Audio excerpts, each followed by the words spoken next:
Ang aking nilutong ulam ngayong tanghalian namin ay mixed seafoods. Ito po yung mga sangkap niyan. Tigko konti lang kasi konti lang naman kaming kakain. Una, bumili ko 1/4 na hipon. At saka kalahating kilong crabs, 4 na piraso lang. Kalahating kilong tahong at kalahating kilong pusit. At saka 1 pirasong mais lang po yan. Aking nilaga muna. Sunod po yung tahong aking pong nilaga rin muna. At nung naluto, hinango ko, sinunod ko na rin yung crabs. Ngayon, nung nailaga ko na po, ako po ngayon ay magigisa ng bawang at sibuyas.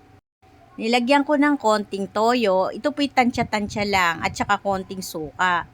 Tapos, 1 sandok na ketchup. Tapos, nilagyan ko ng 1 sachet ng oyster sauce, yung maliit na sachet lang. At 1 pirasong siling labuyo, akin lang pinutol-putol. Saka ko po nilagyan ng 1 Sprite na mismo, yung maliit lang na naka-plastic. Tapos, tinimplahan ko lang po ito ng pamintang pino at saka konting asin. At saka konting asukal rin po pala. Yun po, okay na yung ating sauce. Atin na pong ibubuhos yung ating nilagang tahong. At saka yung ating mais. Medyo matagal po kasing maluto yung mais. Kaya inuna ko muna siya. Tsaka yung tahong, tsaka yung crabs.